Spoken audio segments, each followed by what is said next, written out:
नमस्कार, आप देख रहे हैं आज तक। आपके साथ हूं मैं नेहा बाथम। प्रधानमंत्री नरेंद्र मोदी गुरुवार देर रात पेरिस पहुंचे, जहां रेड कार्पेट पर उनका स्वागत हुआ। आज प्रधानमंत्री तमाम आर्थिक कारोबारी मसलों पर फ्रांस के उद्योगपतियों, सीईओ से मुलाकात करेंगे। वहीं दोपहर में लंच पर राष्ट्रपति ओलांद से उनकी अहम बातचीत होगी। शाम को पेरिस की खूबसूरत सीन नदी में क्रूज पर दोनों नेताओं के बीच चर्चा का कार्यक्रम है।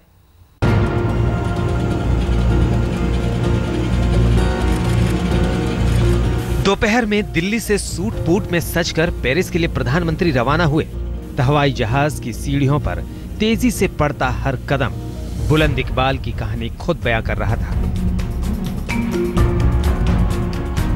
चंद सेकंड लगे हवाई जहाज की 26 सीढ़ियां पार करने में। हवाई अड्डे पर मौजूद लोगों को अलविदा कहा, हाथ जोड़े और फिर चल दिए हसीन सपनों के देश की ओर, 7 समंदर पार।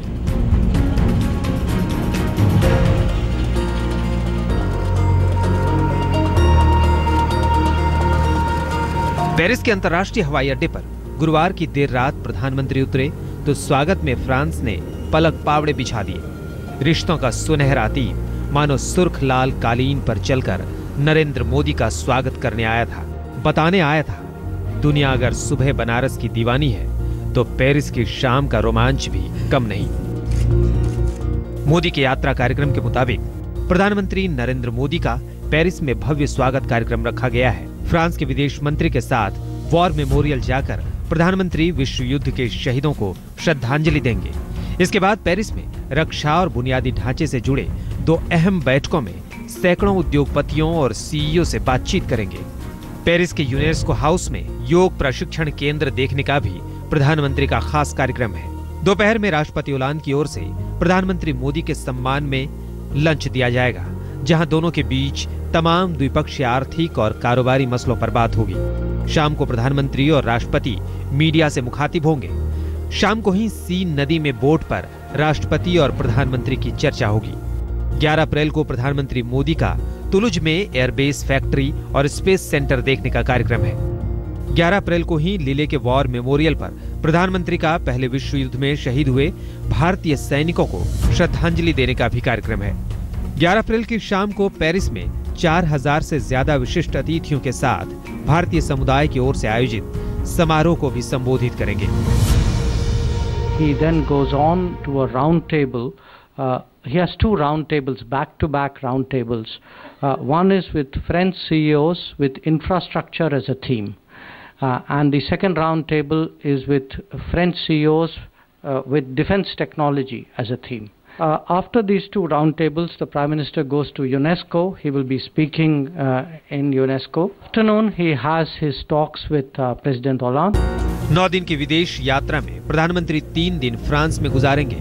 प्रधानमंत्री बनने के बाद मोदी का ये यूरोप का पहला दौरा है, जिसकी शुरुआत फ्रांस से हो रही है। साफ तौर पर मोदी ओलांद की मुलाकात को लेकर भारत और फ्रांस की उम्मीदें भी एफिल टावर की माफिक आसमान छू रही है। स्मिता शर्मा के साथ आज तक ब्यूरो। फ्रांस का दौरा प्रधानमंत्री नरेंद्र मोदी के लिए बेहद अहम है। खास तौर पर डिफेंस डील और परमाणु बिजली के सवाल पर प्रधानमंत्री को अरसे से लटके समझौते को मंजिल तक ले जाना है। इसी के साथ हाई स्पीड रेल, अंतरिक्ष अनुसंधान, स्मार्ट सिटी और मेक इन इंडिया प्रोजेक्ट के लिए फ्रांस से नए निवेश पर भी अहम साझेदारी का ऐलान हो सकता है।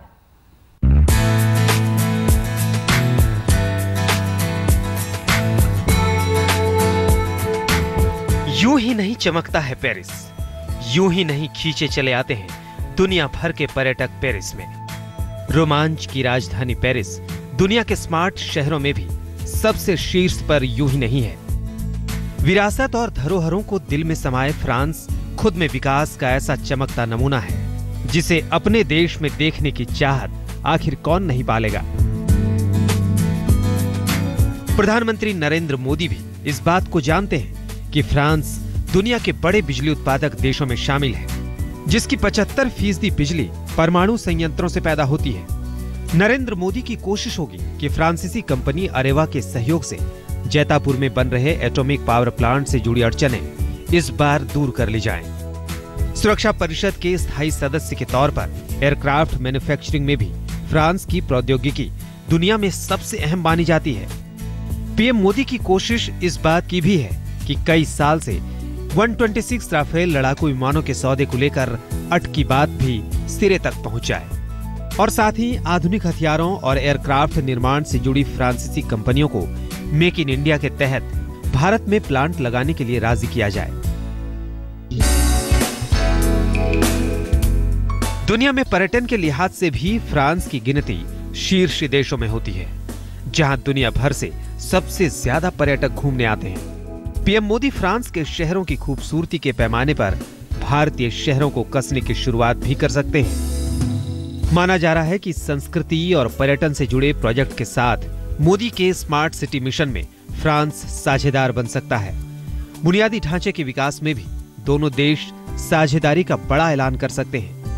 हाई स्पीड रेलवे की योजना में भी फ्रांस की अहम भागीदारी का ऐलान हो सकता है। इसी के साथ अगले 5 सालों में भारत की तमाम परियोजनाओं में फ्रांस की ओर से करीब $8 अरब तक के लिए नए निवेश का ऐलान भी हो सकता है। दोनों देश आंतरिक अनुसंधान, उपग्रह प्रक्षेपण, ग्लोबल वार्मिंग और क्लीन एनर्जी को लेकर भी नए साझेदारी का ऐलान कर सकते हैं। रणनीतिक तौर पर फ्रांस से भारत की साझेदारी की अहमियत इसलिए भी अहम हो चुकी है क्योंकि फ्रांस जहां संयुक्त राष्ट्र सुरक्षा परिषद में स्थायी सदस्य है, तो भारत स्थायी सदस्यता का सबसे मजबूत दावेदार। और सवाल सिर्फ मैन्युफैक्चरिंग का नहीं है, रणनीतिक साझेदारी का नहीं है, सवाल विरासत का भी है। नदियों की साफ सफाई हो या धरती की हरियाली को सजाने का सवाल, या फिर परंपराओं को सहेजने और जरूरत के हिसाब से संवारने की कवायद, हर पैमाने पर फ्रांस दुनिया के लिए किसी अजूबे से कम नहीं। ग्रुप 7 का सदस्य है, यूरोप की दूसरी सबसे बड़ी अर्थव्यवस्था यूं ही तो नहीं है। जाहिर तौर पर फ्रांस और भारत का मिलन रणनीति के साथ विकास की सूरत को संवारने के लिए भी बेहद जरूरी है।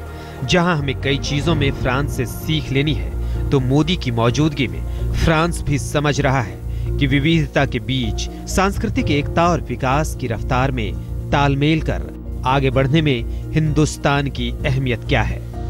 आज तक ब्यूरो। सीन नदी पेरिस के बीचों बीच बहने वाली फ्रांस की सबसे अहम नदी है। इसी नदी के बीच धार्मिक क्रूज पर प्रधानमंत्री नरेंद्र मोदी और राष्ट्रपति होलांद की मुलाकात होगी। माना यही जा रहा है कि गंगा सफाई मिशन में जुटे नरेंद्र मोदी सीन नदी की सफाई मिशन से जुड़े अनुभवों से भी रूबरू होंगे।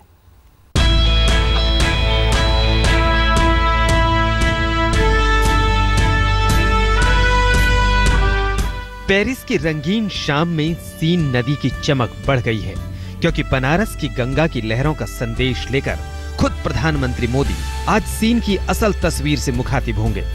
शाही बंदोबस्त के साथ राष्ट्रपति होलांद क्रूज पर नरेंद्र मोदी की मेजबानी करेंगे।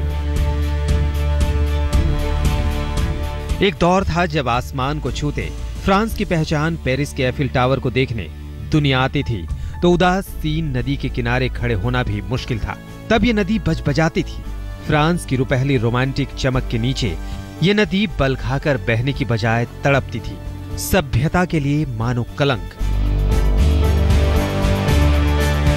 कुछ वैसी ही हो गई थी ये सीन नदी जैसे आज प्रदूषण की मार से उदास हमारी गंगा।